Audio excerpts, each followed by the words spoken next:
So my name is Suzanne Warner, and I've been a school counselor for over 30 years. I've got a master's degree in counselor education and a PhD in developmental psychology.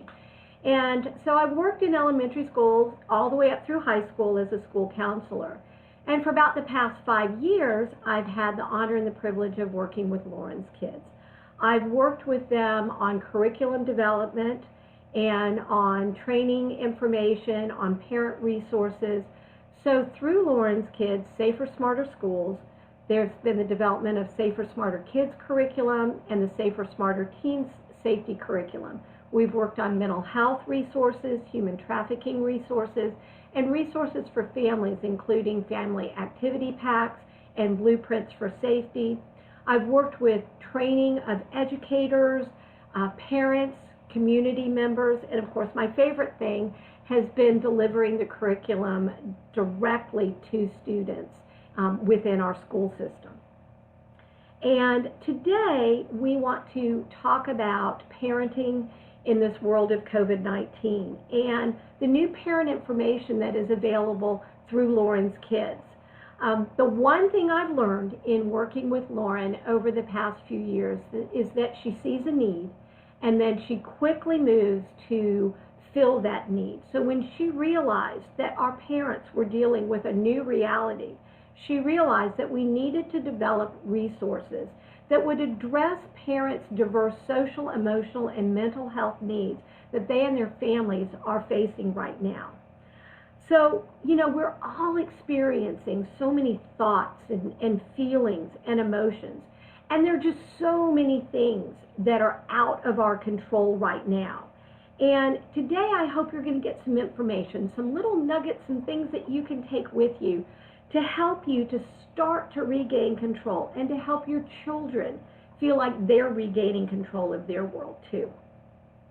So I want to start by saying I want you to give yourself permission to feel.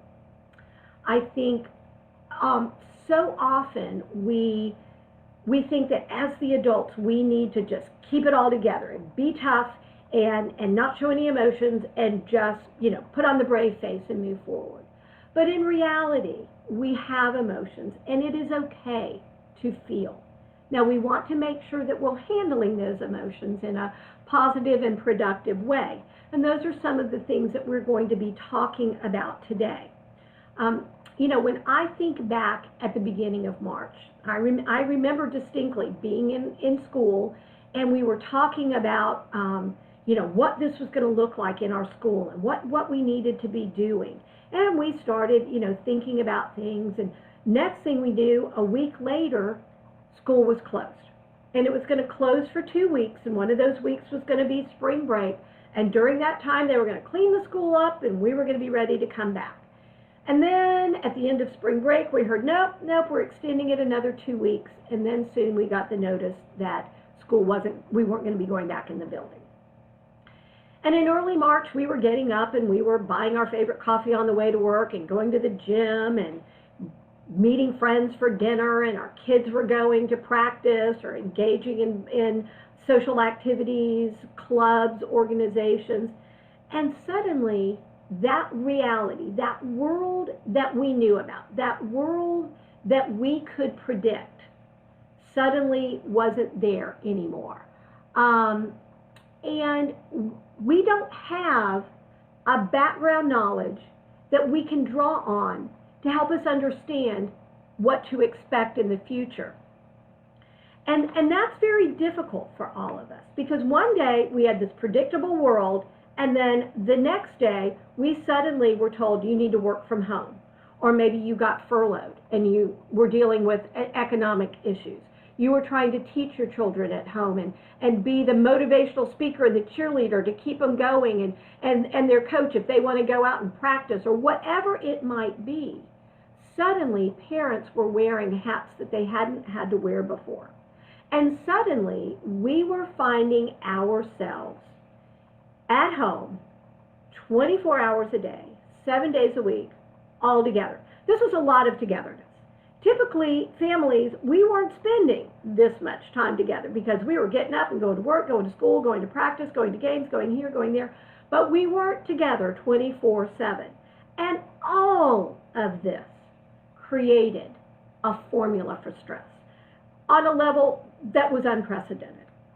And so we have some resources that are available. So if you go to lawrencekids.org, there's a banner about health and safety resources during COVID-19. And if you click on that, it'll send you to the 6 parent resources that are an easy read, bulleted topics that you can go through and pick out what applies to you and what you can use.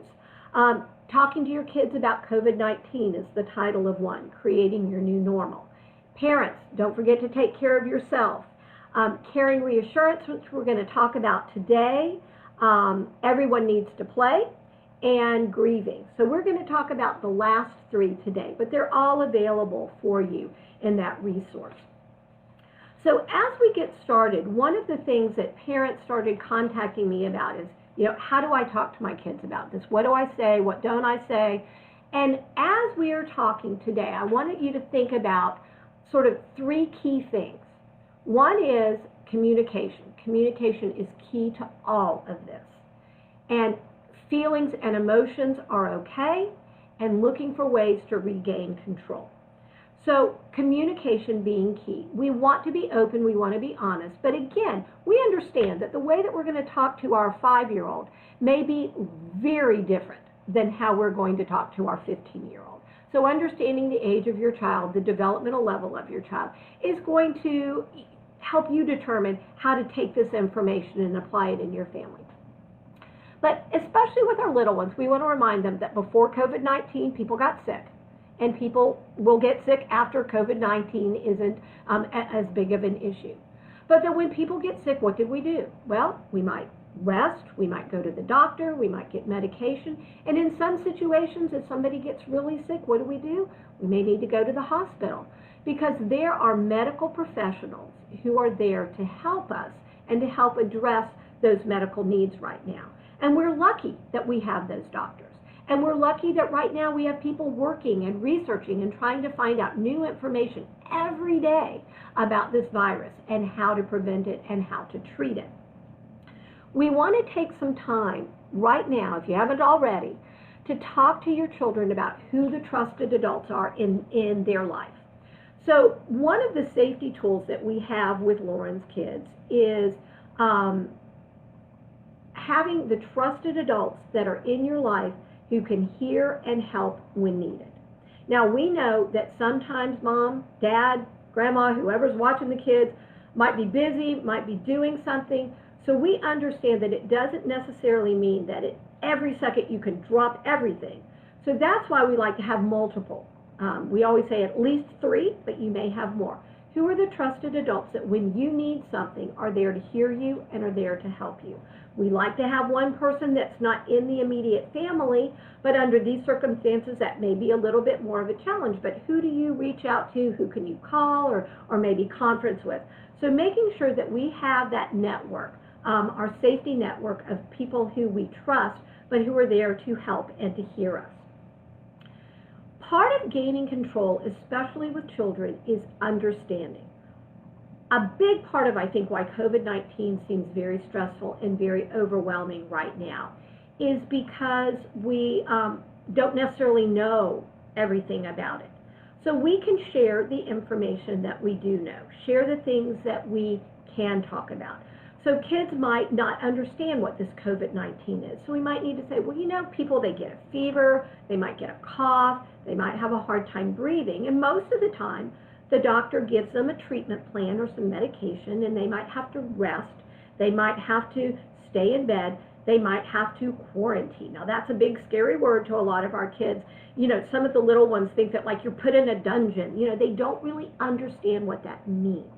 So help them realize that that just means that when somebody has germs, we don't want those germs to get to somebody else, so they stay by themselves. So that might be in their bedroom at home. And kids might think, well, what if I get sick? Do I have to be in there all by myself? And letting them know that, no, there's people in their family that might have to wear a mask or they might have to wear gloves, but that they can come in, they can bring them meals, they can talk, they can social distance and talk across the room, but there are ways that you're going to continue to care for them and support them. So giving them as many facts as possible is very, very helpful. And helping them understand that hospitals are there. I think a lot of children feel very frightened about the idea of a hospital, and helping them realize that a hospital is a place where you might need special care that will help them. And as we talked about, feelings matter. Feelings are so important right now. We want everyone to be able to express feelings in a positive and productive way. So a lot of our kids may not understand their feelings. Their actions may be more what they show rather than being able to express verbally their feelings. So that's a process that we're going to have to work on in helping them to recognize what those feelings were and coming up with ways to express those. When your child, shares their feelings, acknowledge them and thank them for sharing it. Sometimes students will, or our children will share something and we're like, well, that was kind of out of left field. I don't really know how to respond to that. If they say, well, I'm feeling sad that I don't get to play with my friends, we know how to respond to that. Well, you know what? Maybe we can call your friend later, or maybe we can set up a video play date. But if they say something that we're not sure how to react, that's okay. Say, you know what? I'm really glad you shared that with me. Can you tell me more about that? Or just move on. That is absolutely okay too. But it's just really important that everyone knows that there's a safe place to share their thoughts and feelings.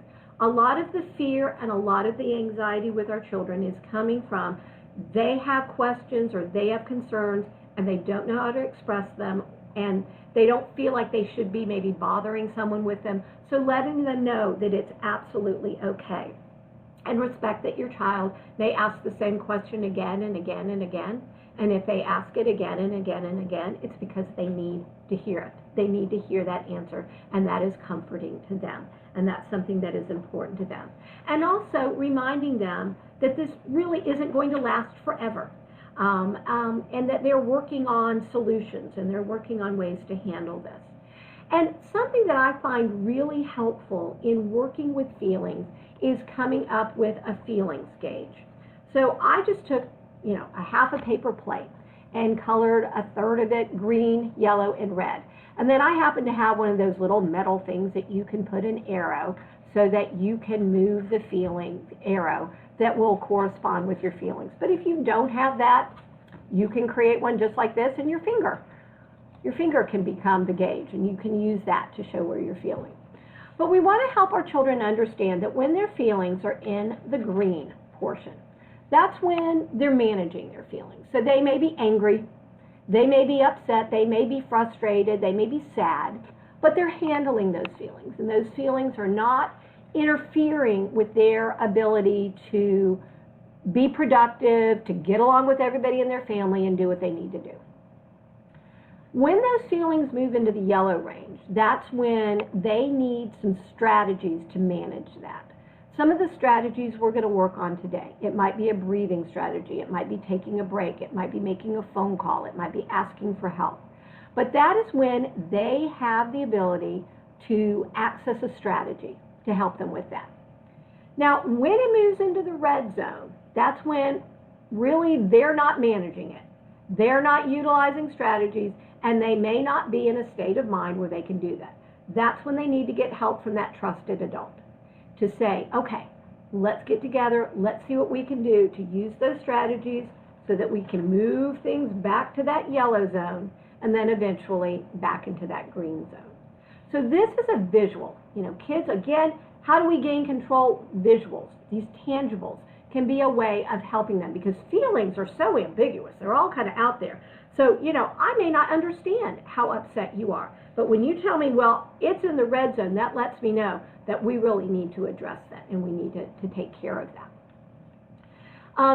A lot of times the feelings that our kids are sharing right now is that they're feeling scared or they're feeling confused. So how do we gain control? Well, let's talk to them about what they can do. How can you help keep yourself safe right now? Talk to them about hand washing. Find that song that they like to sing that's about 20 seconds long. They say the happy birthday, but maybe kids don't want to sing that every day. Find a song that they like. Teaching them, you wash the insides of your hands, the tops of your hands, between your fingers, your thumbs, all the way up past your wrists, and lots of bubbles, and helping them realize the importance of that, no matter what age they are. Talking to them about their taking control by staying home and by social isolation and keeping a safe distance. Our kids, when we say to them, stay 6 feet apart, they may be like, okay, well, at 5, do I really know how far 6 feet apart is? So what can you do to help them with that? One thing I've seen is a pool noodle. A pool noodle is about 6 feet long. So that's how far away you need to stay from people, okay? If you have to go out somewhere. That's why we wear masks, just to kind of keep germs from not being spread from one person to another. Things like taking your shoes off when you've been outside so you don't bring any germs inside. Just helping them see the things that they can do to keep themselves and everybody in the family safe. Screening what kids see and hear is really, really important. A lot of times when we turn on the TV, what we hear is about the pandemic. You turn on a commercial. During these trying times, during these difficult times, during these challenging times. So everything we hear, it's not just on the news. Everything our kids are hearing, if the TV is on, has to do with COVID-19. Talk to them. What do you think that means, these uncertain times or these trying times?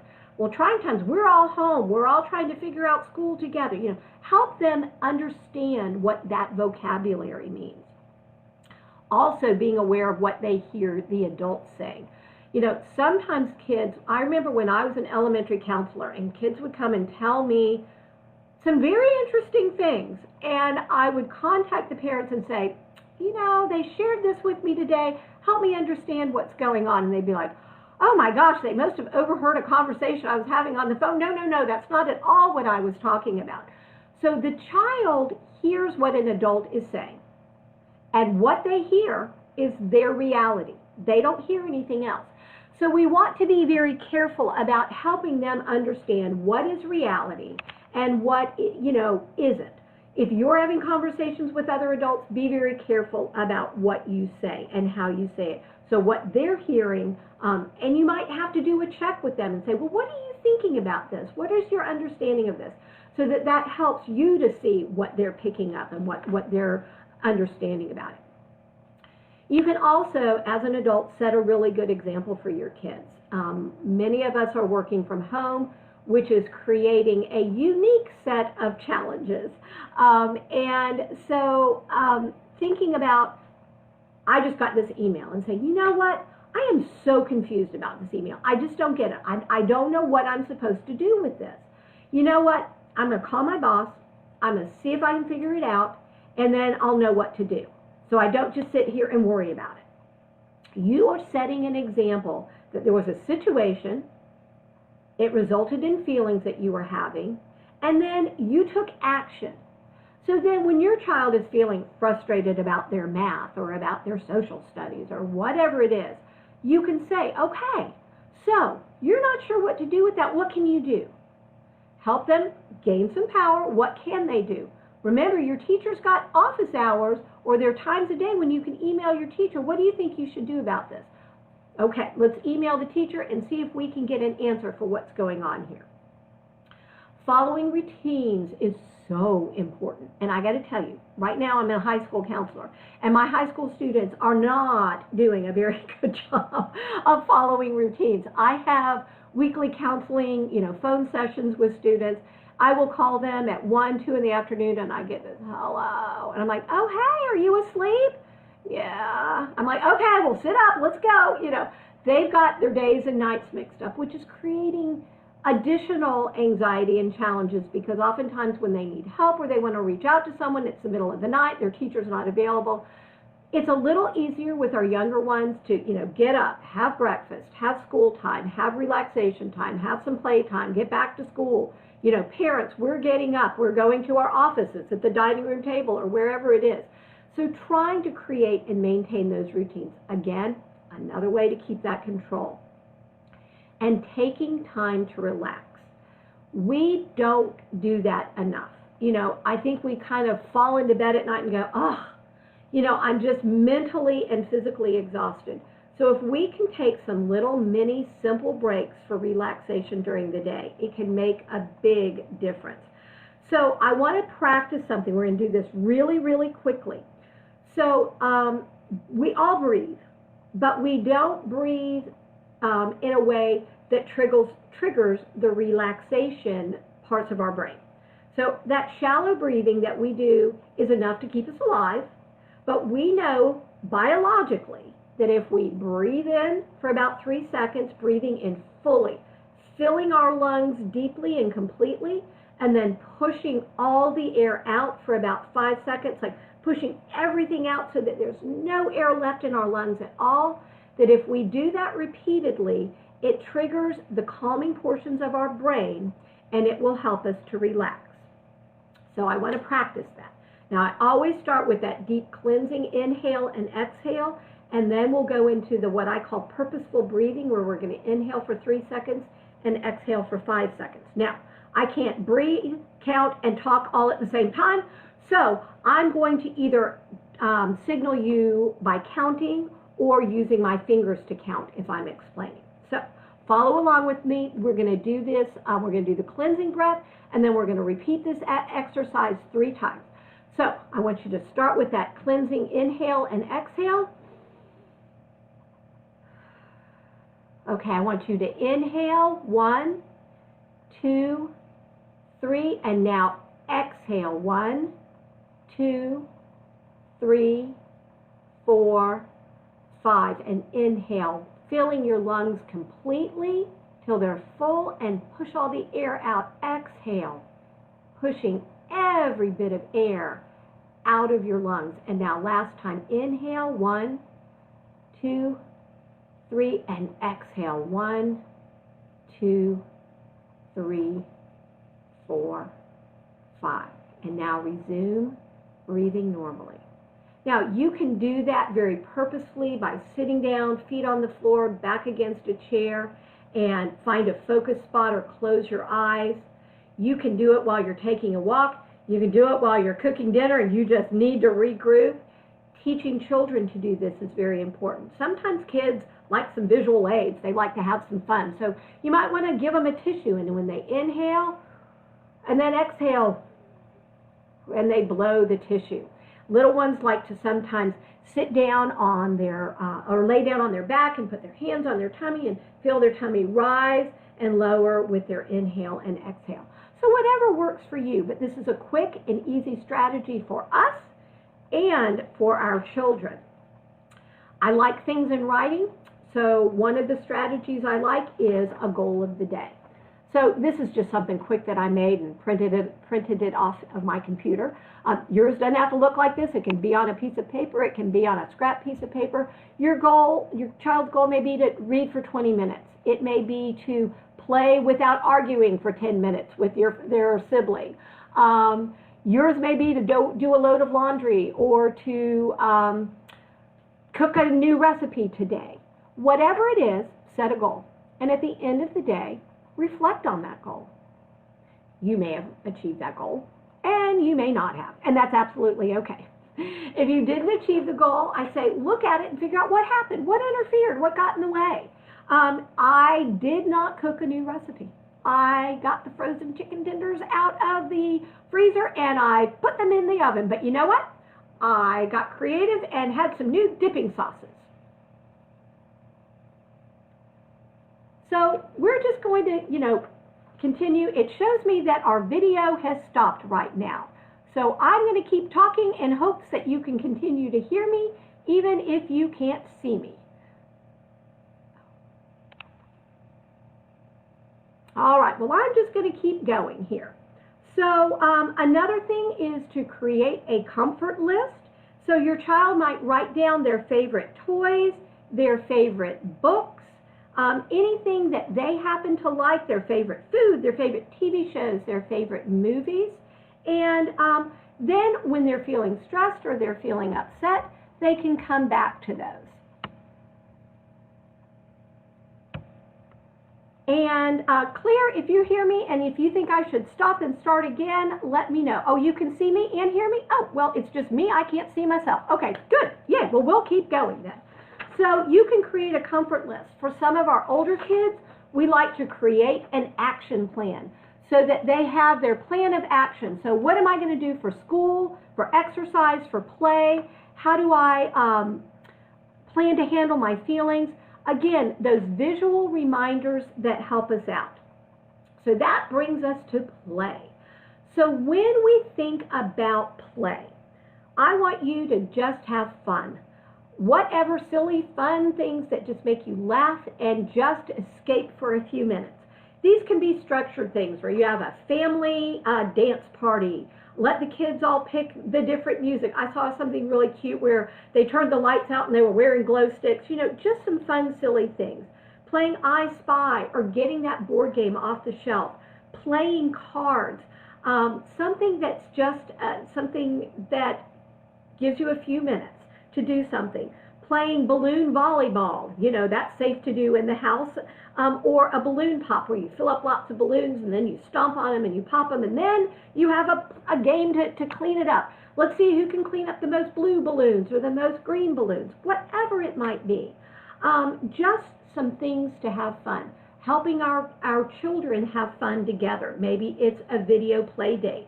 I was taking a walk in my neighborhood and I saw kids who were like social distancing playing, and they were both in backyards and keeping away from each other, but sort of doing a parallel game. So it was kind of cute. So getting creative with those kinds of things. One thing that I want to caution you about is that our children are online more.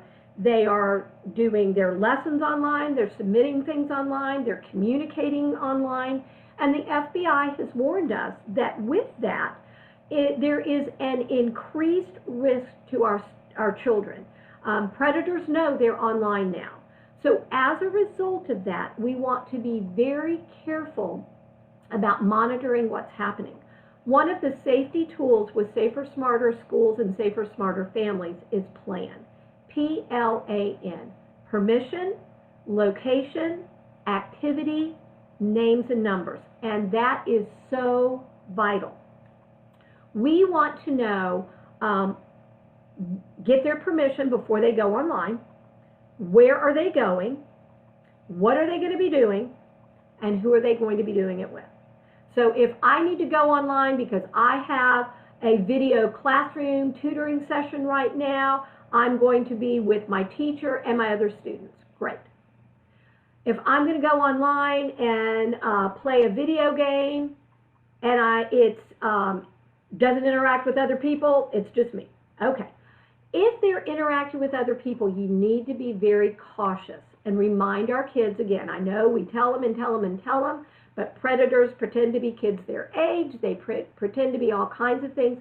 You do not know who you are talking to on the other side of a computer. So being cautious, and remember that PLAN, P-L-A-N, permission, location, activity, and names. So now I want to transition to talk a little bit about how we support each other and our children during the grieving process and how we are saying goodbye differently to our loved ones now. In our society, grieving is typically a very communal process. We get together, we hug, we hold hands, we tell stories, we support each other, we share pictures, we reminisce. But that comfort often comes from those around us. That process of saying goodbye comes through a funeral, a celebration of life, a memorial service. But we're no longer having these big funeral events. We're no longer flying across the country and seeing relatives we haven't seen in forever. But that doesn't mean that we don't need to have a process to grieve and to say goodbye. So that new way may be creating a memorial service at home that may mirror a traditional service with music and readings and retelling of stories. Something that is kind of what we would expect if we had a large event. We can incorporate our children as they are comfortable in that process. But it may look different. We may create a memorial. It may be pictures that we shared, creating a scrapbook or a video of that person with messages or things that we want to include, writing a poem, writing a goodbye letter.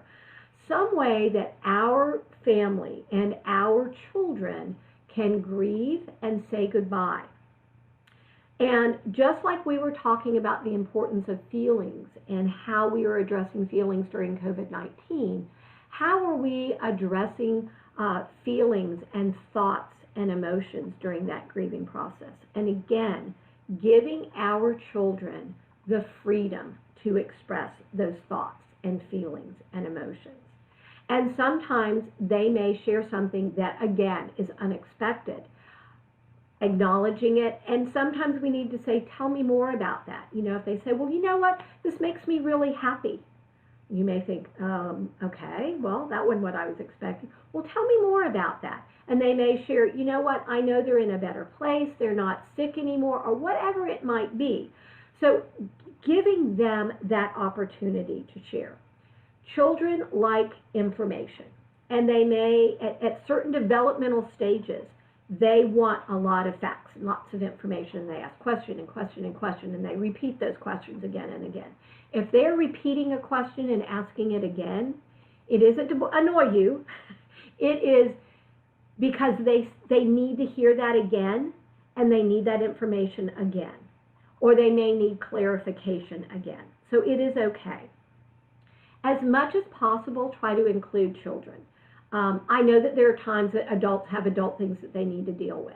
But if you can include them in that process, that is great. But if not, it is absolutely okay to say, you know what, right now, I need to deal with your aunt. We've got some grown-up boring stuff that we need to talk about with money and things like that. So what I'm going to ask you to do is go read a book right now, and then we're going to get back together in a little bit and we can talk. So helping them to understand that. And key to all of this, again, is facilitating that communication. And there's some things that help to facilitate that. One is that being available for your child. And not just with COVID-19, but if we're dealing with the death of a loved one from COVID-19, from a medical illness, an accident, some other prolonged medical concern that they've had, we tend to be very busy, and there's a lot of adult things and a lot of details that we need to take care of. But letting our child know that, you know what, I'm really busy right now, but later on, I'm going to have time for us to talk about this. And that may mean that you need to schedule it.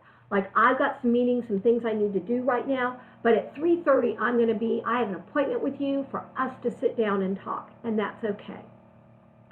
Sometimes our children want us to just listen. And as adults, that can be difficult. A lot of times what we want to do is fix things. We want, when they share, we want to respond with a solution that we can kind of wrap up, put a bow on, say, boom, done. But sometimes really what our children need is for us just to listen. Not to try to fix it, but just listen and validate what they're sharing. Reflect back on what they're telling you, that you are hearing them and that you are acknowledging what they're saying, and not that you have to fix it. We need to be willing to go where the conversation takes us. We may think, okay, we are getting ready to talk about this, and our child takes a turn and it goes in a different direction. We're like, whoa, wait a minute. That's okay. If they take the conversation there, that's where they need to go. So follow the conversation where it goes. Sometimes we need to seize the moment. Maybe our children aren't opening up. They're not talking with us, and you're kind of feeling like, I need to come up with a time to talk to them about this. There may be something that happens that's a natural conversation starter, or it may be we're in the car together. I got a captive audience. Let's talk now. We might be on a walk.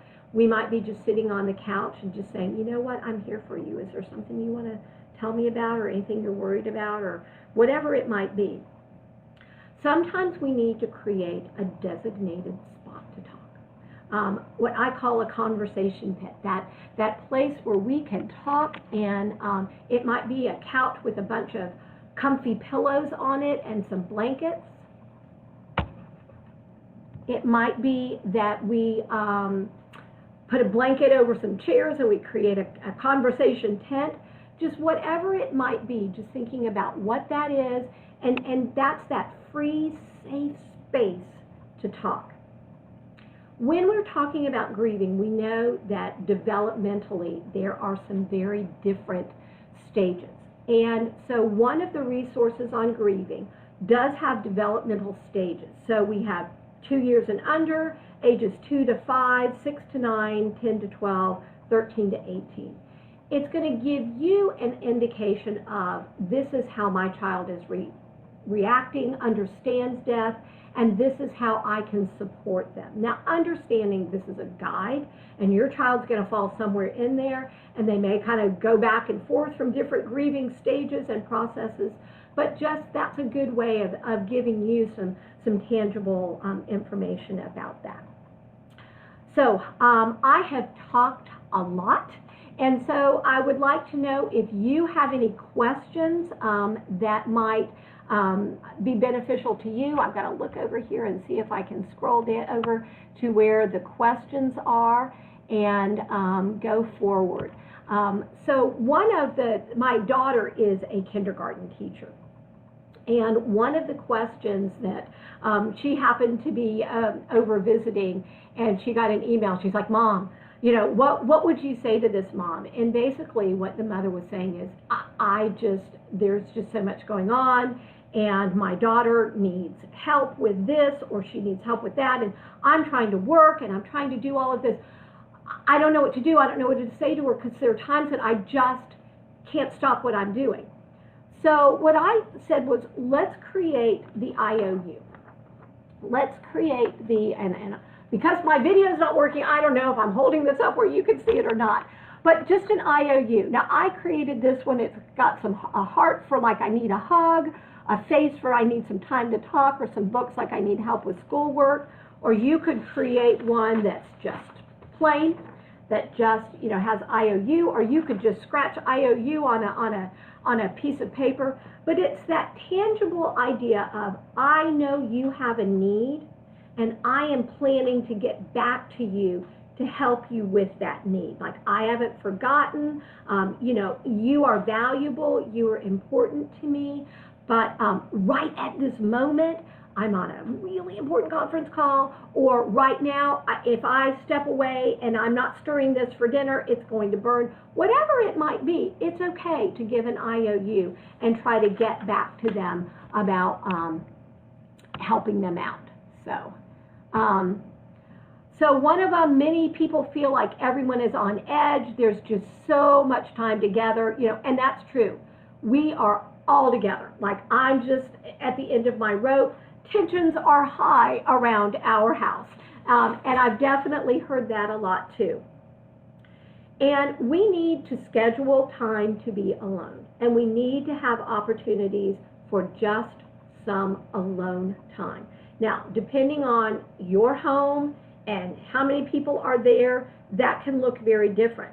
But if you're in close quarters, you may create a schedule that says, everybody, you know, puts down a time, that it may be 15 minutes, and there's a quiet place in your house. It might be a bedroom, it might be wherever it is. And during that time, that person gets to do whatever they want in that space without being interrupted, without being bothered, without being told it's my turn. You know, set the timer. When the timer goes off, then they leave. But it's a time where we just need a moment. It might be, I'm going to sit out on the front step, and I'm just going to listen to the birds or the traffic go by or whatever it is. But giving yourself that opportunity to have some physical separation. And we all need that. Our kids need it. The adults need it. We all need that. I know feelings are important. This is another question. What if my child is quiet and I don't know how to get them to express feelings? And this has been something that I've talked with parents about for many, many, many years. And in these times, it's probably a little more heightened. Well, we can use our feelings gauge as one visual. We can look at books. You know, you can just pick a book, you know, whatever book, and look through it, look at the pictures, look at the expression, and say, you know, oh, his eyes look big. Does he seem scared? Or look, he's got a big smile on his face. What would that feeling be? So helping our kids, our children, look at someone other than themselves, and then you move to them. So here's an example of when the little polar bear was feeling happy. Tell me a time when you were feeling happier. When he was in the cave and he was scared, tell me a time maybe when you were scared. And then it helps them to have an opportunity to look at those feelings and then see them in someone else and then reflect back to themselves. You as an adult can share your feelings. That's a way. You can say, you know, I think you might be feeling, tell me, am I right or wrong if you notice a feeling that they are exhibiting. One thing with feelings, sometimes our children's actions demonstrate their feelings long before their words. So when we see that, letting them know that, you know, I noticed that you know, just threw your books on the ground. Help me understand how you're feeling right now. And if they say, you know, I'm just so frustrated, I just can't handle this anymore. Well, it's okay to be frustrated, but it's not okay to throw your books on the floor. So let's go ahead and pick those up and talk about what are some strategies that we can do to help with your frustration. So helping them to acknowledge that. Another thing that we want to do is just to help them know that if you have that feeling, it is okay. All right, let me scroll down here and look at some of the other pictures. How do we respond when our child is grieving and they ask us to make everything better? And you know, that is certainly something that definitely happens. You know, our kids want us to just fix everything. And one of the things we have to do is be honest with them and say, you know what, I wish I had that magic wand that I could just make everything better. But I don't. And I wish I did. But here's what I can do. I can be here to listen. I can be here to hold your hand. I can be here to let you cry if you want to. So letting them know, while I can't make all the problems go away, what I can do is support you and be here. One really key thing with feelings especially is asking our children, what do you need? We tend to say, what do you want? What is it that's going to help you? But what do you need? Those are really powerful words because it makes our child stop and think, okay, what do I need right now? What is it that I really need? And they might say, you know what, I just need a hug. Or I just need time to be alone. I just need to call dad. You know, whatever it is, help them identify their needs instead of their wants. You know, I want this to go away. But help them to see what those needs are. Is it okay to prioritize play over academics someday when children need a break? Yes. You know, we've got to balance everything. And being an educator, and, you know, I have always said this, you can't get to the academics when the mental health, when the thoughts, the feelings, and emotions are overriding. You know, when I say to you, and you are just upset and angry and frustrated or sad or lonely or whatever it is, and I say, okay, now let's see what's 3 times 8. Our brain is not in academic mode. It's in survival mode. That's where it is.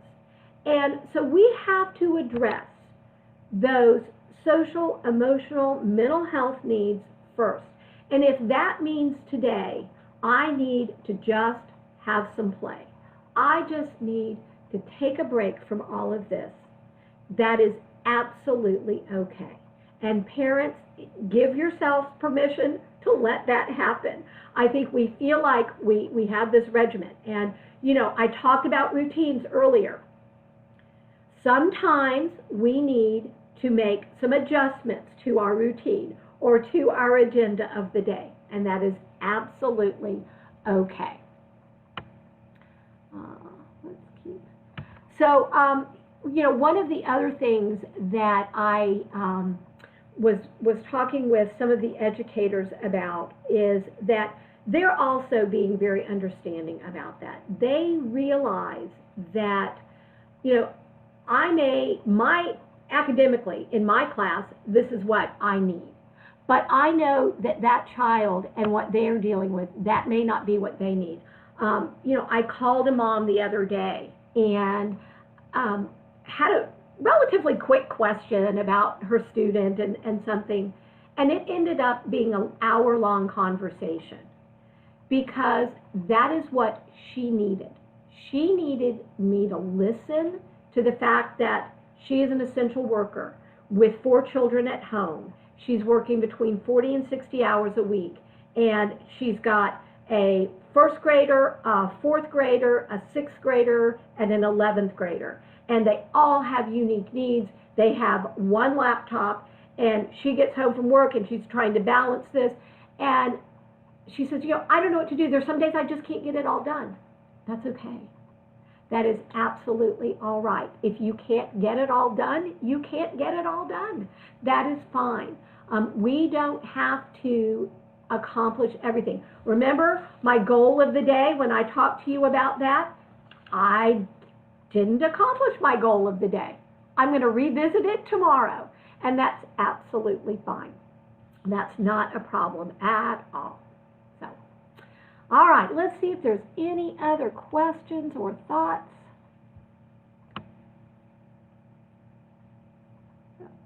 All right, well, I'm just going to wrap everything up right now by saying that thinking about when you go through your day, finding those little moments of gaining control, communicating your thoughts and feelings and emotions, being there for your children as best you can. And you know what? Sometimes you need to tag team.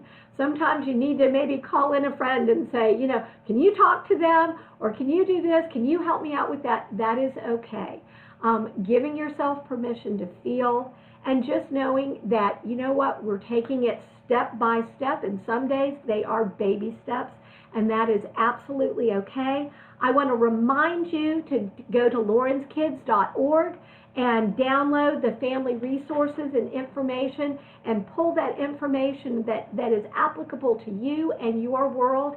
I want to thank you so much for taking time, and I want to thank Lauren's Kids for giving me the opportunity to share this important information. So thank you so much. Bye-bye.